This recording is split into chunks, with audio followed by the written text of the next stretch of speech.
রামায়ণ মহাভারতের পর গঙ্গার কথা পাই বিভিন্ন পুরাণে।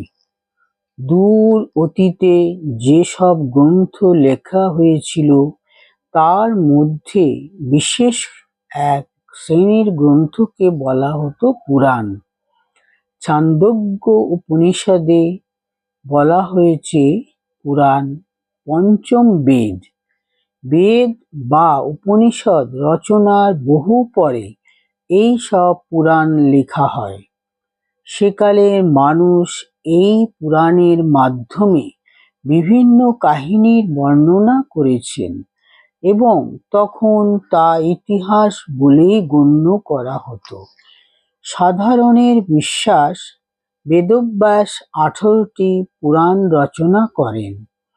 এই সব পুরাণগুলির মধ্যে রয়েছে ব্রহ্মপুরাণ, পদ্মপুরাণ, বিষ্ণু পুরাণ, শিব পুরাণ, শ্রীমদ্ভাগবত, নারদ পুরাণ ইত্যাদি।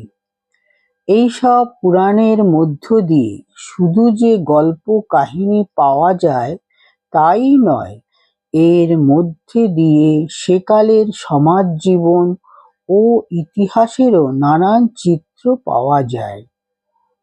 এর মধ্যে আরও বহু বিষয়ের সঙ্গে গঙ্গা প্রসঙ্গেও নানা কথা রয়েছে।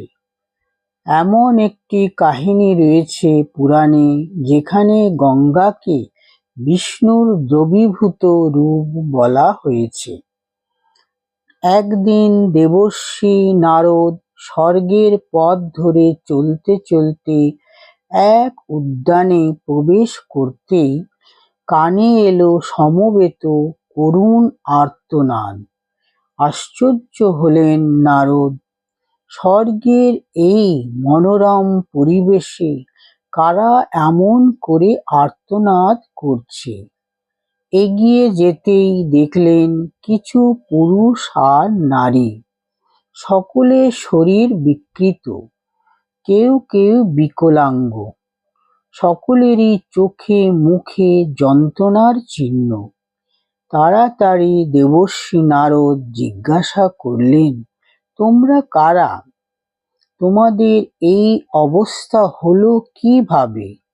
দেবর্ষির জিজ্ঞাসায় তাদের মধ্যে একজন বলল, আমরা 36 রাগিনী। অপর একজন বলল, নারদ নামে এক ঋষি আছেন, তিনি দিন রাত ভুল সুরে সঙ্গীত চর্চা করেন।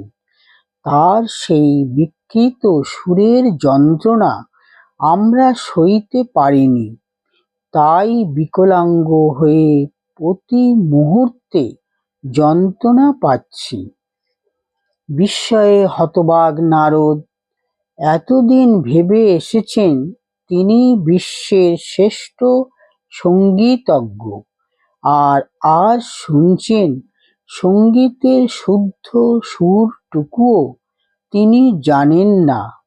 লজ্জায় অনুশোচনায় কর জোড়ে বললেন, আমি দেবর্ষি নারদ, আমার এই বিকৃত সুরের জন্য তোমাদের এই অসহনীয় যন্ত্রণা ভোগ করতে হচ্ছে।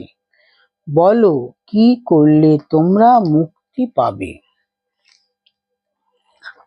রাগিনীরা বলল, যার মধ্যে সর্বসুরের পূর্ণ প্রকাশ ঘটেছে সেই দেবাদিদেব মহাদেব যদি গান করেন তবেই আমরা এই দুঃসহ অবস্থা থেকে মুক্তি পাব।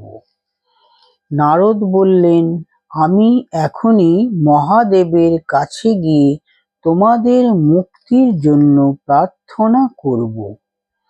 কৈলাসে বসেছিলেন মহাদেব।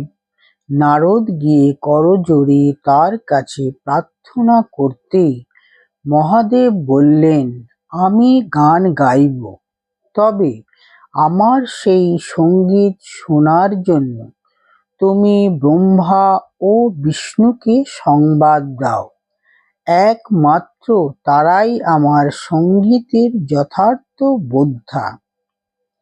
সংবাদ পেয়েই এলেন ব্রহ্মা আর বিষ্ণু। গান ধরলেন মহাদেব। তার অপূর্ব সুরধ্বনিতে আকাশ বাতাস কেঁপে উঠল। গোটা বিশ্ব জুড়ে ছড়িয়ে পড়ল তার রেশ।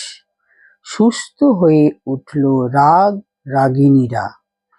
এদিকে মহাদেবের সেই সুর মূর্ছনায় তন্ময় হয়ে গেলেন ভগবান বিষ্ণু। আবেগে তার দেহ থেকে বিন্দু বিন্দু জলের ধারা গড়িয়ে পড়ল। পাছে সেই পবিত্র জলধারা বিনষ্ট হয়ে যায়, তাই তাকে নিজের কমণ্ডলুতে ভরে নিলেন ব্রহ্মা। এক সময় গান শেষ হলো। ব্রহ্মা বললেন, ভগবান, এই পবিত্র জলধারার কি নাম হবে? মহাদেব বললেন, বিষ্ণুর দেহ থেকে গলিত বলে এর নাম হোক গঙ্গা। পদ্ম পুরাণে এই গঙ্গার অপরূপ বর্ণনা রয়েছে। গঙ্গা অপরূপা, সৌন্দর্যময়ী, শ্বেত শুভ্র তার বর্ণ, ঠিক শ্বেত শঙ্খের মতন। গলায় মুক্তোর হার, তার সমস্ত দেহ জুড়ে নানান অলঙ্কার আর আভরণ। তার এক হাতে জ্ঞানের প্রতীক কলস, অন্য হাতে শ্বেত পদ্ম। মকরের উপর বসে আছেন দেবী।